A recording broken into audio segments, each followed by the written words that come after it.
Austin. Andrea is a former accountant from KPMG who transitioned herself from the corporate world to a life of entrepreneurship over 10 years ago. Andrea is now the co-founder of My Conscious Wellness and Love Evolution and a leader in the Canadian consciousness and alternative wellness space. The focus of their organization is on the expansion of conscious awareness through love. Part of what she shares with the world is the use of advanced consciousness-based technologies to help balance our energy so that people can increase our intuition and capacity to create from love by helping us let go of emotions, mental and physical traumas in our energy field and in our environments. All aspects of what she shares are founded on sacred economics by weaving pay it forward manufacturing and other aspects of sacred economics back into everything she does and shares. I warmly welcome Andrea Leigh Austin. Welcome to BrandsTalk. Thanks for having me. Excited to be here today. I'm also excited to have you here on my show today to talk about how we can create from love. So you are a former accountant at KPMG. You started your own business 10 years ago. So you are the Yep. co-founder of My Conscious Wellness and Love Evolution. Before we dive deep into your model that you have created, I would love to talk about your transformation from employee to business owner.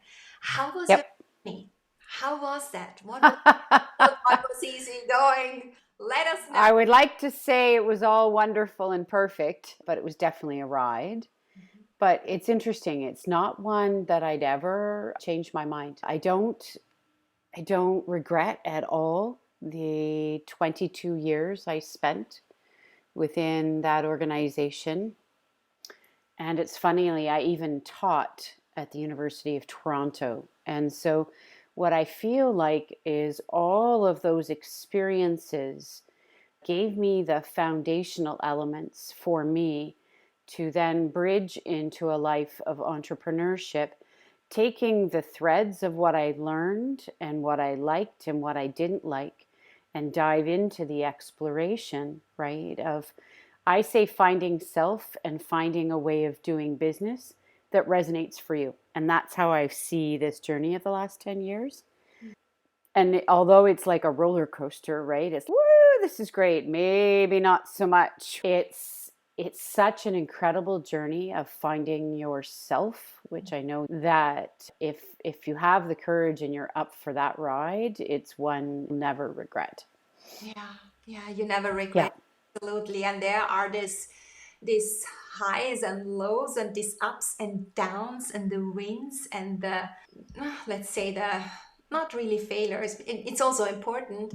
But what was easy for you on this ride? And what was more the difficult part on that? The easy part of my ride was the fact that I had an incredible divine who happened to show up in my life 10 years ago. And he'd already been living somewhat a life of entrepreneurship for about 36 years. So I do say I was very blessed, very grateful, and I'd helped my ex-husband with his entrepreneurship business for 22 years. So I had a bit of background, which made that part just that much easier. I wasn't going in stone cold. The more challenging part, I would say, is to be confident within oneself. So when I was within an organization that had a, let's call it, an air of confidence to itself, and hung out with 5,500 other accountants, you didn't necessarily have to stand out. You were part of a team. When you start to transition, I would say the most challenging part was to be confident within myself, trusting that I could do this or we could do this, especially given the nature of the business that we chose. So I kind of look at this journey as a double-edged sword. It was exciting because within my inner knowing, I knew we were on the right track. But what we share with the world is, as we'll chat about a bit, is hard to understand. And so it's like I chose a double challenge, choosing to choose entrepreneurship, which is interesting unto itself, and then chose a rather unique business on top of that. So my partner and I make jokes all the time. We're like, we're not just leading edge, we're bleeding edge, Oh, yeah. but we have each other. Yeah. And so I have to say, I've been very, very grateful for having the synergy of a partner, because it's a partnership in life, love, and business. And it's been incredible from that perspective. Yeah. I think it's always easier if you have a partner going it together than going it alone. Agree. Helps a lot. Very often you complement each other, and then what you're lacking, the other one has, and vice versa. Yep. So now let's focus on what you're doing. You're focusing on the expansion of conscious awareness through love. And in doing Yep. so, you use advanced consciousness-based technology. Can you please explain what that actually is? In the simplest way I can, it's actually physical energy support systems, actual 3D printed, self-manufactured energy technologies. And they use sound and frequency to create vibrational fields in your home. And the question is, why does that matter? Or what does it do? Well, we're energy and we're being impacted by everything around us, our families, our stories, our patterns, the world. And in case we haven't noticed, not all the world is about love, right? It's not about expansion. It's not about kindness or courageousness. And so our energy is impacted by that energy. So what we've been led to create is local physical instruments that create vibrational fields that support, almost like a bubble, support a stronger field that you can live in, which then allows you to stay more focused in moving forward in that vibration of love. And people say, I don't mean man woman love, right? An energetic connection to the intuitive nature of who you are. That is love. That's, we're created in love, we die in love. Creation, the creation energy is love. They're one and the same. So the more that we can stay in that, we get a greater chance to create our businesses, our entrepreneurship, our lives based in love. When we're distracted, it's not that creation energy. And so there's less capacity to do. So how do we get into this bubble?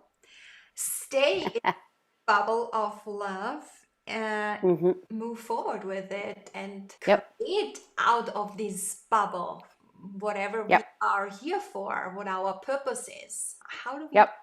Maybe you have like a 3-step approach or something that we can really take action on. Yep.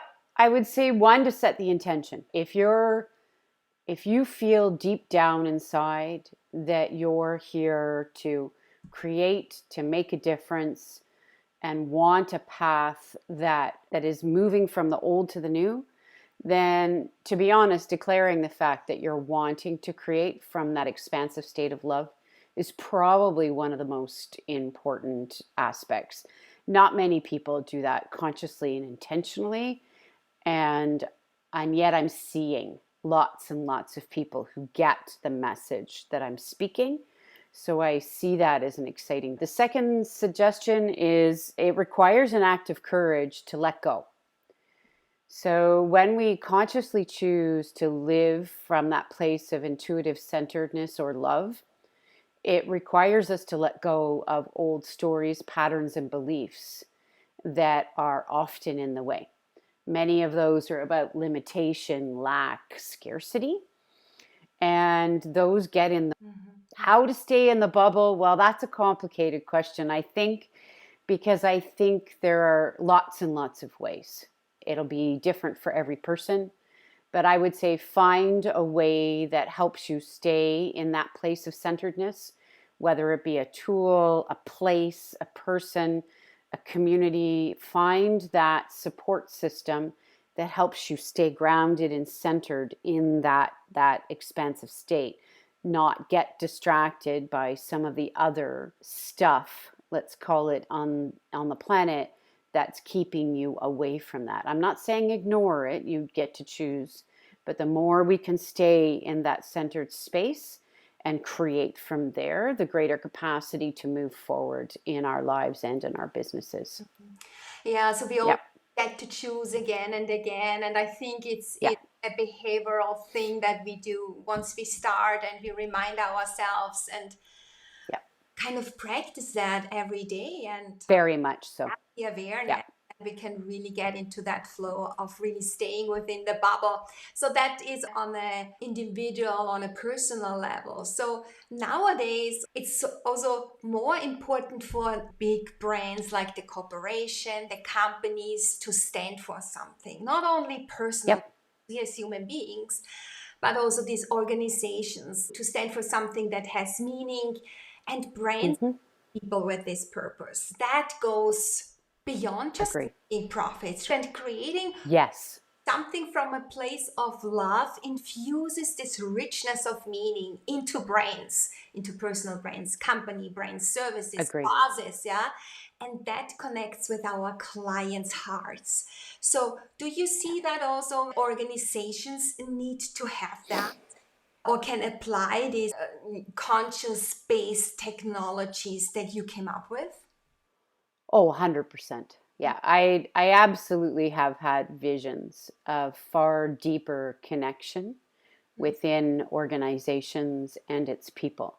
I would argue that's what people or humans are craving, right? Because organizations are in the right environments, they're a place where we function, we connect, we spend 9 times out of 10 most of our time and our days there. But what's missing is, from my perspective, the human connection, our capacity to be ourselves, create within that organization, and then express it with each other. And so, whether you do this in an entrepreneurial way or in a larger brand, I do think it's quite possible. And it's in a pretty exciting time for the leaders who are willing to take those bolder steps of action to move organizations in this direction. I know we're seeing some of it.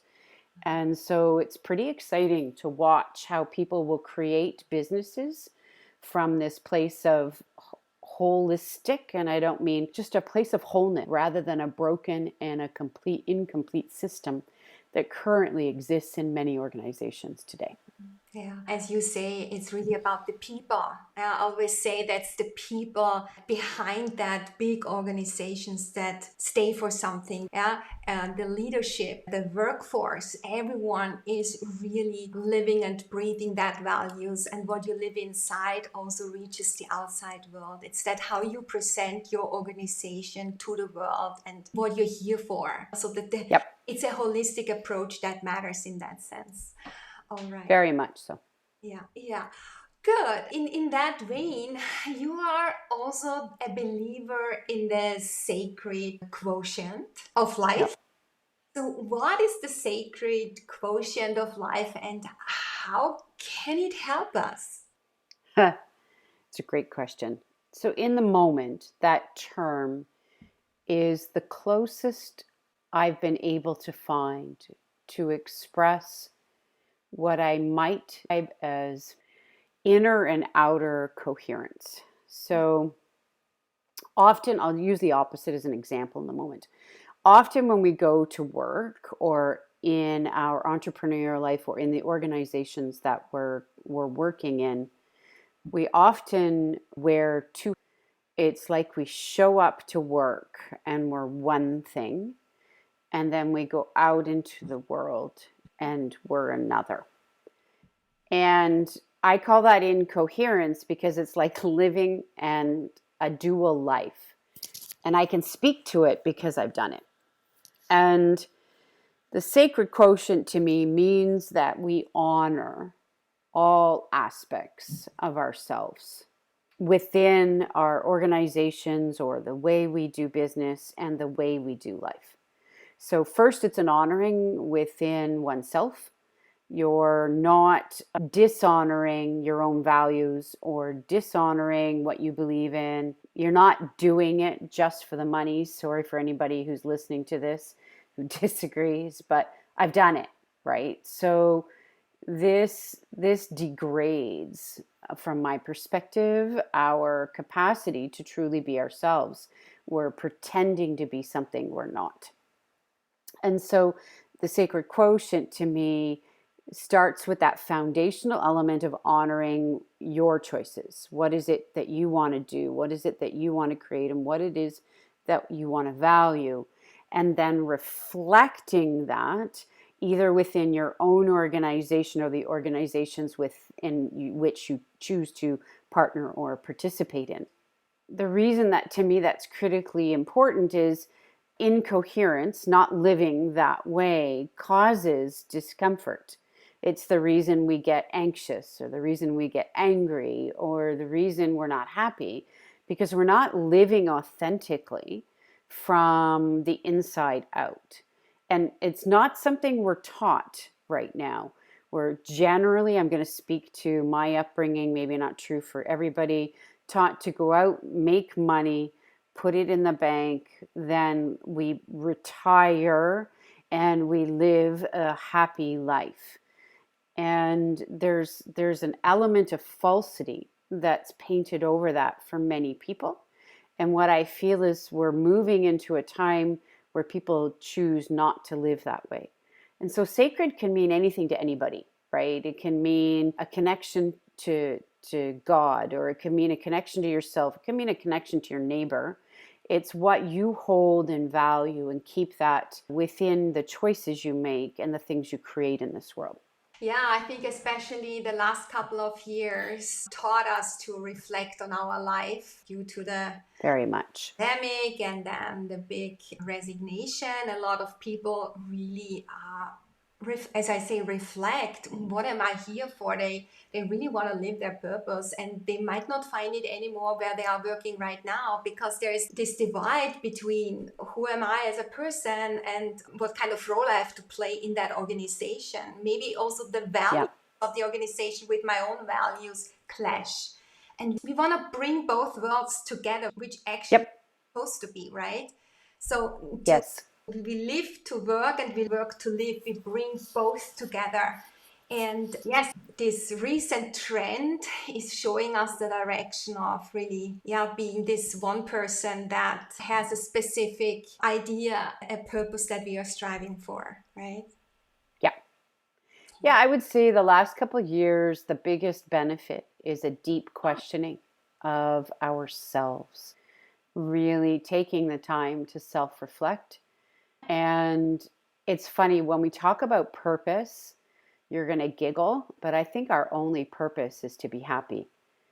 And whether that's in the simplicity of where we choose to drink coffee during the day or who we choose to hang out with, it's really a journey of bringing that happiness of wholeness of self back into this reality, and then reflecting it on how we exchange, where we show up or how we show up.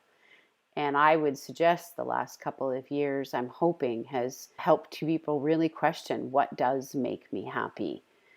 And then giving ourselves permission to reflect that within ourselves and our organizations. Yeah, that's actually the first step, to give ourselves permission to live our life as we want it to be, and to show our best self, and that in a very authentic way of being. And that includes a lot of things. That includes living by our values, being vulnerable to a certain extent, because showing ourselves is a very bold step to do, and also showing that we are vulnerable in one way or another. But this also connects with other people. That connects with the hearts of the others. And Very much I think so. then we are also able to create from the place of love. Yeah. Yeah. Good. I would like to switch gears a little bit and talk about what you provide for your audience, for your clients. What is it exactly that you help? And yeah, who is that client that you help with? It's a great question. I would say that we've built a community of individuals primarily who understand energy, that everything is energy, and that they're looking and seeking to strengthen who they are and are willing to experiment with technology to do. We're not used to technology or instruments, but when I say instruments, most people think musical instruments. So it's a use of words. But what people don't understand, even in the advanced field of natural energy medicine, is that a greater understanding that we are energetic beings. Humans are energy. It's showing up in science all over the place. But what people aren't used to is how do we strengthen our energy field? And so this has been our primary audience. So typically those that are energy aware, energy sensitive, those that are seeking change. Don't play with us if you don't want change, is how I giggle most of the time. And those that have an inner knowing that their drive is to move forward into something they can't explain. Because we are clearly playing in much more of the unknown. One might say holistic spiritual. And so typically individuals that come and connect and play with us are open to that. What do we provide? There's a few things. There's a community platform for like minds to connect, who are also leveraging these types of interests. That's why we call it My Conscious Wellness. But there is no, I'm going to call it transparent teaching. This is a self-exploration amongst a community of like minds. And so people say, well, what am I going to get out of it? The truth is, I can't actually tell you. Every person is different. We are just providing energy. We're providing something to strengthen, and it still requires conscious choice to move forward and let go. The simplest is, depending on your belief systems, we're strengthening the connection between you as a person and your soul.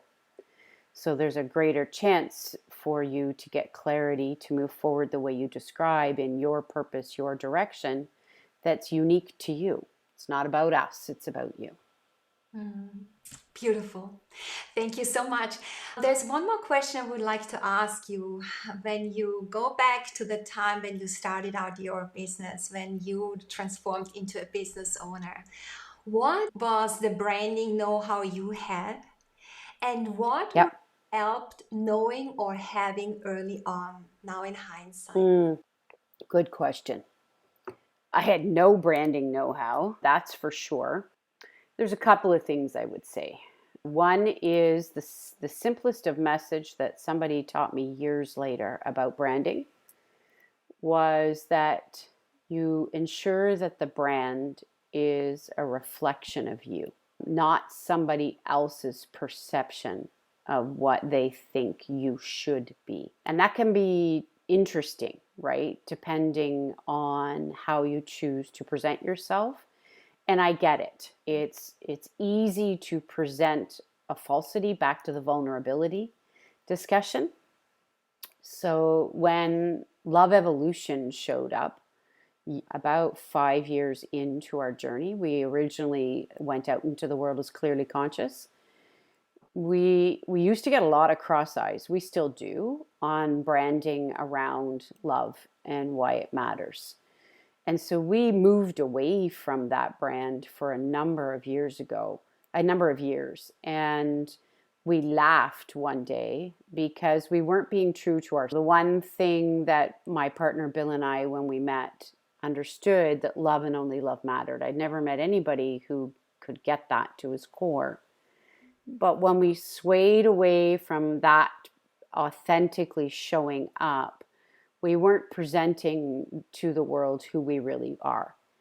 And so the one thing I've learned about brands is one, they'll change because you change. So you got to let them roll, right? Done them 3, 4, probably 5 more times in this life, but let that brand continue to authentically represent who you are. And if you can find somebody who can help you express that, that's a gift, a real gift to be able to do that. Absolutely, yeah. It's really important because you have it under control how you are perceived to the outside world. And if you're not doing that, then other people will define you no matter whether you like it or not. So it's something that you should Right. start really early on and having the awareness of that, especially. Yeah. Then follow. Yeah. Very important. Yeah. Okay. All right, Andrea, before coming to the end of our show, I would like to do some rapid fire terms with you. Is that a deal? Oh, let's do it. Okay. Technology, Supportive. mindset, Oh, clarity, clear. The more clear, the better life is. I love that. Wellness, Wellness is to me from the inside out. It's learning to feel complete and whole within oneself and then express that out into the world. beautiful. Women empowerment, Haha. To me, that's about stepping into divine feminine leadership, meaning that we're willing to acknowledge the beauty and the fluidity of that feminine energy that exists and then express that within our businesses and our organizations. yeah, we haven't talked about feminine energy. Would you like to say a little bit about that? I'd be honored. What's become very clear to me, and I'm in the process of actually writing, I'm going to say a paper. I wouldn't call it quite a book, but about conscious leadership. And the reason I'm doing that is because I can now see in hindsight that we're in a time of transition. So much of our businesses and creations, and this is not male versus female, that's not what I mean, but much of it has been based on a very old system of energy that's typically dominated by control, fear, scarcity, and lack. And there's a lot to learn from those arenas. I get it. But the transition to bringing a feminine energy in begins to bring in very much the conversation we had at the beginning about kindness, compassion, love, and connection and community.